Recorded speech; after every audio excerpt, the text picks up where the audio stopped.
제가 강의하는 교양 과목의 수업을 듣는 수강생의 90% 가까이 되는 학생들은 기독교에 반감을 가졌거나 기독교가 아닌 다른 종교를 가졌거나 아니면 종교 자체가 없는 그런 학생들이 한 90% 가까이가 됩니다.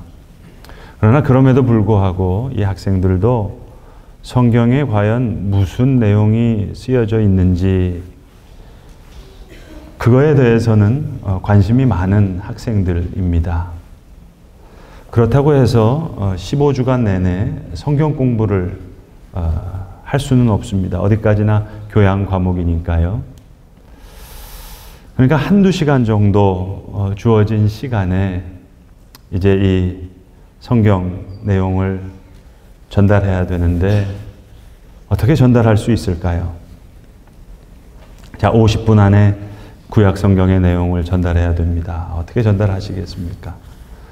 제가 사용하는 방식은 이렇습니다. 두 가지의 큰 역사적인 축으로 구약 성경을 설명하는 거예요. 첫 번째 축은 출애굽의 역사이고 두 번째 축은 출바벨론의 역사로 설명합니다. 그래서 창세기로부터 시작해서 열왕기 상하에 이르기까지 끝나는 역사는 크게 보면 출애굽의 역사로 생각할 수 있는데 하나님께서 아브라함을 택하시고 이삭을 택하시고 그리고 야곱을 택하시고 요셉을 택하시고 아브라함에게 축복하시고 이삭에게 축복하시고 야곱에게 축복하시고 요셉에게 축복하셨는데 그만 그들이 결국은 애굽에 종살이를 하게 되고 다시 모세를 택하시고 출애굽의 역사를 일으키시고 홍해를 건너서 불기둥과 구름기둥으로 인도하셨지만 모세도 축복하시고 다윗도 축복하셨지만 결국 가나안 땅에 들어갔던 이 이스라엘 백성들은 북이스라엘은 아수르에게 망하고 남쪽 유대 나라는 바벨론에서 멸망하는 아주 비극적인 이야기다. 이렇게 이야기하면 오히려 학생들의 눈이 번쩍 뜨입니다. 귀를 쫑긋 세웁니다. 성경에 좋은 이야기만 나오는 줄 알았는데 처음부터 끝까지가 싸우는 이야기거든요. 가인이 아벨을 죽이고 사라도 아이를 못 낳아요. 리브가도 아이를 못 낳아요. 라헬도 아이를 못 낳아요. 어렵게 아이를 낳았는데 이스마엘과 또 이삭은 서로 갈등하고 이삭의 두 아들 리브가가 낳은 에서와 야곱은 서로 죽일 듯이 싸우고 그리고 또 축복을 받은 이 야곱도 에서와 야곱만 싸운 줄 알았는데 그의 아들들도 싸워요. 심지어는 그의 두 아내도 친자매 사이인데 레아와 라헬이 싸우거든요. 하나님이 사랑하셨던 다윗 왕 이야기도 나오고 지혜로웠던 왕이라고 하는 솔로몬 왕도 이야기가 나오지만 태종, 태세, 문단세, 예성연중, 임명선 같은 열왕기 상하의 내용을 읽어보면 결국은 다 망해서 남쪽 유다까지 망해서 바벨론으로 포로 잡혀갔다는 이야기로 끝난다. 하나님 축복하셔서 만수무강, 만사형통, 행복하게 잘 살았다는 얘기가 아니라 출애굽한 이 백성들이 결국은 불순종해서 하나님 떠나서 잠깐 회개하고 다시 은혜로 돌아오는 순간이 있었지만 결국은 바벨론 포로로 잡혀가는 거예요. 그 시대 때 활동했던 12명의 예언자들은 이러면 안 된다, 이러면 망한다, 회개하라, 돌아오라 얘기하지만 결국은 그 예언자들의 말을 듣지 않고 예루살렘도 멸망하고 성전도 무너지고 바벨론 포로로 잡혀간 비극적인 이야기, 자기 소견에 옳은 대로 행한 이스라엘의 역사 이야기로 일부를 설명합니다. 2부에 해당하는 역대상부터 말라기까지의 역사는 포로에서부터 다시 예루살렘으로 돌아오는 이야기인데 에스라라는 사람이 태어나 보니까 바벨론인 거예요. 태어나 보니까 자기 신세가 포로인 거예요. 족보로 따져보면 자기가 아론의 16대 손인데 예루살렘에 있었다면 예루살렘 성전에서 제사장 할 사람인데 태어나 보니까 눈을 떠 보니까 바벨론이에요. 내 신세가 포로란 말입니다. 그러니까 역사학자였던 학사였던 이 에스라가 왜 이렇게 됐을까? 역사를 연구하고 또 연구해 봤더니 결국은 하나님을 떠나서 불순종해서 이렇게 됐구나 하면서 다시 역사서를 쓰는 거예요. 열왕기 상하랑 역대 상하는 같은 내용이 나오는 것 같지만 관점이 다릅니다. 열왕기 상하는 이래서 망했다 하는 얘기고 역대 상하는 이러면 안 망했을 텐데, 그래서 역대상 1장의 역사는 저 아담으로부터 시작되는 거예요. 그래서 에스라와 같은 사람, 느헤미야와 같은 지도자들이 이제 바벨론에서 다시 돌아와서 예루살렘을 재건하는 이야기. 그 당시 활동했던 5명의 예언사는 다니엘과 에스겔 같은 사람은 포로기 때 활동했던 사람. 마른 뼈와 같은 뼈가 다시 살아나는 것을 보면서 이제 하나님께서 회복해 주실 것이다. 그 예언에 하는 말씀이 있고, 학개와 스가랴 같은 사람은 포로기 후에 돌아와서 이제는 정신 차리자. 이제는 잘못하지 말자. 네. 결국 말라기까지 5 예언자. 그래서 출애굽과 출바벨론 2개의 역사의 축으로 설명하면서 2부의 역사마저도 소망의 불꽃을 쏘아 올리지만 결국은 메시아에 대한 약속의 소망이 있는 것이지, 결국 이스라엘 백성들은 학개, 스가랴, 말라기 이야기도 다 듣지 않고, 그래서 현실은 결국 예수님 당시 헤롯 대왕까지 이르러 더 타락하는, 예수 그리스도가 아니고서는 도저히 구원이 이루어지지 않는 출애굽과 출바벨론의 이야기로 저는 학생들에게 구약 성경을 설명합니다. 성도 여러분, 아브라함의 가정이든 이스라엘 민족이든 그리스도와 같은 고난과 중보가 없이는 축복과 승리로는 도저히 이루어지지 않는 하나님의 구원의 역사를 성경은 증언하고 있습니다. 오늘 읽은 야곱의 이야기도 마찬가지입니다. 제가 방금 설명드린 구약 성경의 축소판입니다. 야곱이 밧단 아람에서 보낸 20년의 시간은 마치 이스라엘 백성들의 바벨론 포로기 같은 시간입니다. 생각해 보세요. 지금 야곱은 축복을 받았지만 2 걸음 후퇴한 거예요. 할아버지 아브라함은 하란 땅에서 나왔어요. 근데 아들 이삭의 며느리 구하는 일도 그 아들을 하란 땅에 보내지 않습니다. 자기 늙은 종 엘리에셀을 보내서 며느리로 삼고자 리브가를 데리고 와요. 그런데 야곱은 하나님의 축복을 받았지만 더 후퇴해서 지금 다시 밧단 아람으로 갈 수밖에 없는 그런 형편이 되었습니다. 그러나 이 밧단 아람에서 오늘 우리가 읽은 본문은 뭡니까? 이 밧단 아람에서 12 아들을 얻었다. 야곱이 이스라엘이 되는 그 모판이, 그 역사가 여기서 심겨지는 거예요. 예루살렘 성전이 무너졌지만 진짜 성전은 어디서 일어납니까? 바벨론 포로기 때 그발 강가에서 눈물을 흘리는 이스라엘 민족의 그 심령 속에 진정한 성전이 다시 세워지는 거예요. 이것이 하나님의 구원의 역사입니다.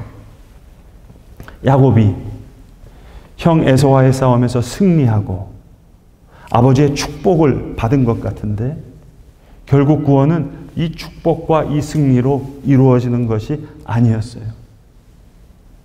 야곱과 에서만 싸우는 것이 아니라 야곱의 삶 속에서 그의 아들들도 싸우고 그의 2 아내, 친자매 사이입니다. 레아와 라헬이 싸우고 있어요. 이 레아와 라헬 가운데 지금 큰 갈등과 다툼과 싸움이 있습니다.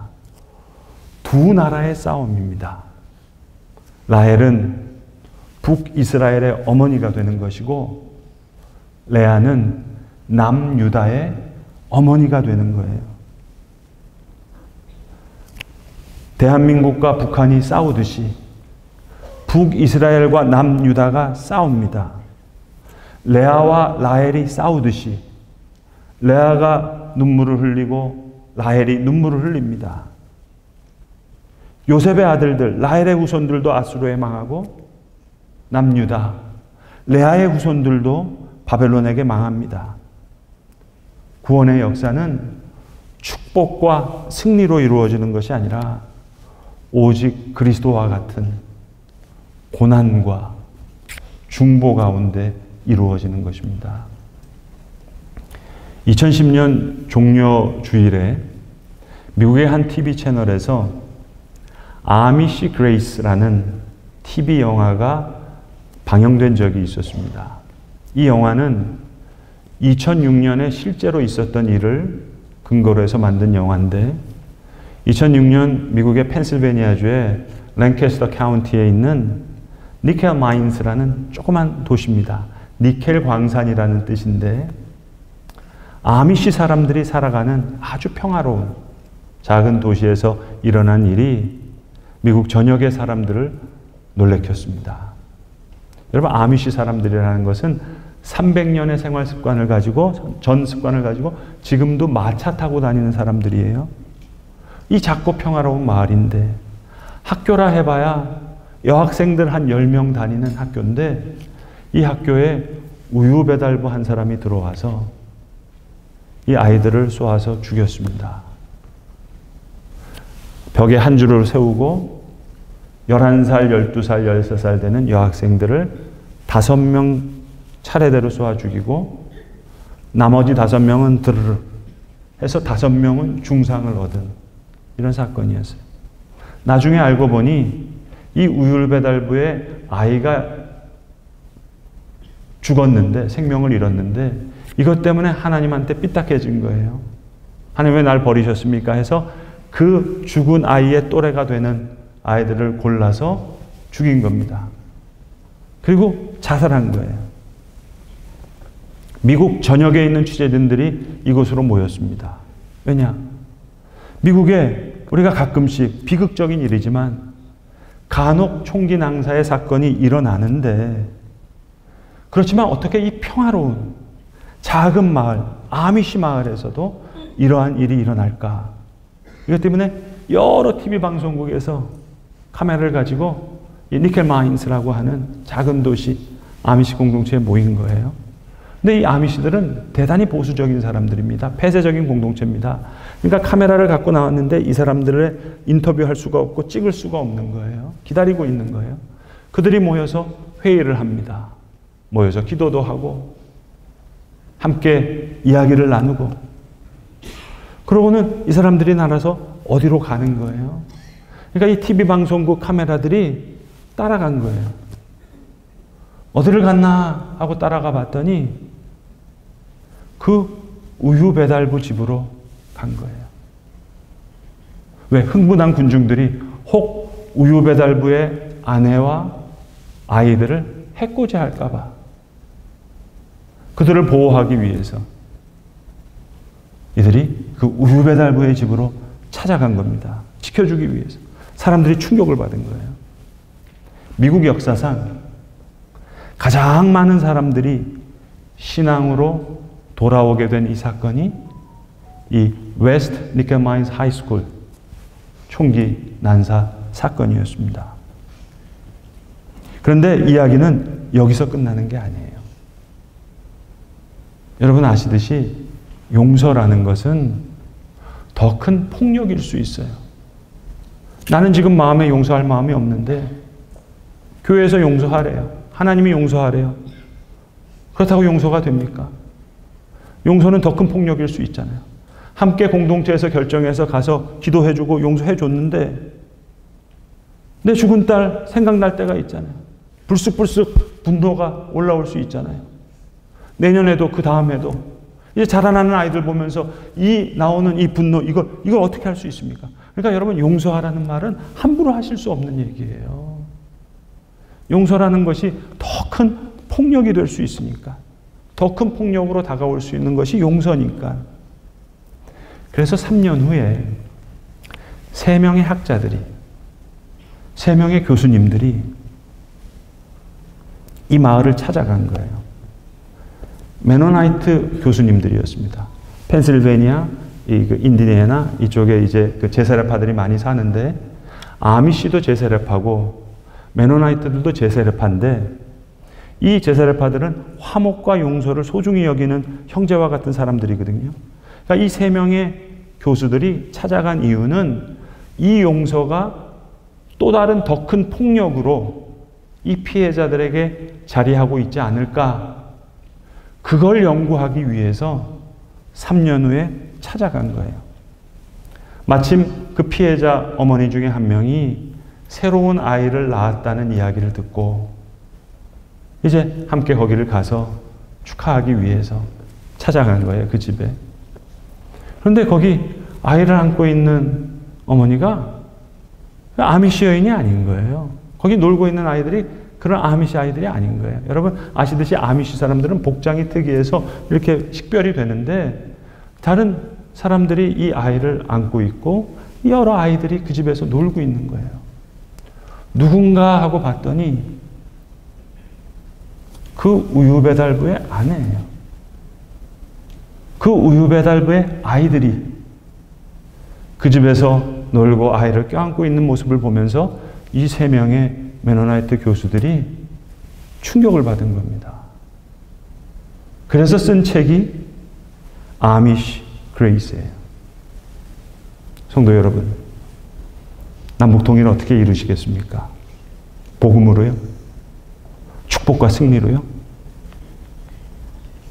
그렇지 않습니다. 이스마엘의 형제들, 이슬람, 어떻게 전도할 수 있겠어요? 축복과 승리의 복음으로요? 그렇지 않습니다. 아미시 그레이스. 창세기 39장부터 45장에 보시면 요셉이 고난을 당해요. 그래서 이 요셉이 그의 형제들을 구원해내는 겁니다. 그리고 창세기 44장에 보시면 유다가 베냐민을 위해서 중보해요. 베냐민을 잡아놓으려고 그러니까 유다가 나서서 나를 대신 잡아주세요 얘기합니다. 그래서 여러분, 유다와 베냐민은 두 지파가 남유다가 되는 거예요. 유다는 레아의 아들이고 베냐민은 라헬의 아들입니다. 우리 예수님의 그림자가 여기 있습니다. 오늘 읽은 이야기는, 성경의 본문은 야곱의 단순한 족보가 아니에요. 하나님께서 밧단 아람에서 야곱에게 허락하신 12 아들이라. 여기에 예수 그리스도의 그림자가 있습니다. 요셉과 같은 고난받는 종의 모습으로 오셔서 우리를 구원하시고, 다시 유다의 후손, 다윗의 후손으로 오셔서 잃어버린 형제들을 찾아가시는 거예요. 예수님께서 제자들에게 말씀하시죠. 너희는 잃어버린 이스라엘의 집으로 가라. 예수님, 요셉 메시아와 같은 모습으로 이 땅에 오시고, 이제 다시 다윗과 같은 메시아로 이 땅에 오셔서 이스라엘과 온 유다와 열방을 구원하실 거예요. 오직 성령이 너희에게 임하시면 너희가 권능을 받고 예루살렘과 온 유대와 사마리아와 땅끝까지 이르러 내 증인이 되리라. 축복과 승리의 모습으로 땅끝까지 이르러 증인이 되는 것이 아닙니다. 성령이 너희에게 임하시면 너희가 권능을 받고, 아미시 그레이스와 같은 그런 권능을 받고, 그리스도와 같은 고난과 중보의 모습으로 땅끝까지 이르러 내 증인이 되리라. 요셉의 두 아들이 야곱의 축복을 받습니다. 갑절의 축복을 받습니다. 므낫세와 에브라임이 갑절의 축복을 받아요. 그 므낫세와 에브라임이 선봉에 섰던 이스라엘은 잃어버린 이스라엘 백성이 됩니다. 베냐민을 위해 중보했던, 형제를 위해 졌던, 중보했던 유다의 후손으로 오신, 다윗의 후손으로 오신 예수 그리스도께서 잃어버린 이스라엘의 후손을 찾아 구원하시는 거예요. 그래서 요셉의 아들 다윗의 후손, 예수 그리스도의 이름입니다. 성도 여러분, 구원은 축복과 승리로 이루어지는 것이 아니라 그리스도와 같은 고난과 중보로 이루어지는 거예요. 바단 아람에서 하나님께서 야곱에게 주셨던 이 12 아들 속에 이런 예수님의 그림자가 있습니다. 성도 여러분, 교회 역사 가운데 보시면 십자군 전쟁이라는 게 있거든요. 이건 말 자체가 성립이 안 되는 비극과 같은 말입니다. 착한 조폭 말이 돼요, 여러분? 십자군 전쟁, 어떻게 십자가와 전쟁이란 말이 붙을 수가 있습니까? 십자군에겐 십자가 모양만 있었지 실제는 전쟁만 있었습니다. 이게 역사적인 비극이에요. 이 땅에 주의 몸된 교회와 성도가 아미시 그레이스와 같은 그 모습을 배우지 못한다면 십자가 모양만 있는 십자군과 같이 될 수도 있습니다. 축복과 승리로 구원의 역사가 이루어지는 것이 아니라 베델에서 축복을 받았어요, 야곱이. 그러나 바단 아람에서 하나님은 야곱을 변화시키시는 거예요. 야복강가에서, 브니엘에서, 아니 야복강 그 이후에도 하나님은 야곱을 그렇게 이스라엘로 변화시키십니다. 예루살렘을 무너뜨리시고 이스라엘 백성들을 바벨론 포로로 보내셔서 그발 강가에서 그들의 심령 속에 무너진 성전을 다시 세우시는 거예요. 바단 아람에서 야곱을 변화시키시듯 하나님은 우리를 변화시키십니다. 바벨론 그발 강가에서 다니엘과 에스겔과 같은 예언의 말씀을 통해 눈물을 흘리는 애통하는 심령 가운데 주의 성전을 세우시듯이 주님께서는 주의 몸된 교회를 그렇게 세우십니다. 에서와 야곱만 싸우는 게 아니에요, 여러분. 축복받은 야곱의 아들들도, 그와 결혼한 아내들도 계속 싸웁니다. 이스라엘과 유다, 두 나라가 싸웁니다. 두 어머니가 눈물을 흘립니다. 이제 요셉은 그의 형제를 위해 고난을 당하고 유다는 그 형제들을 위해 중보합니다.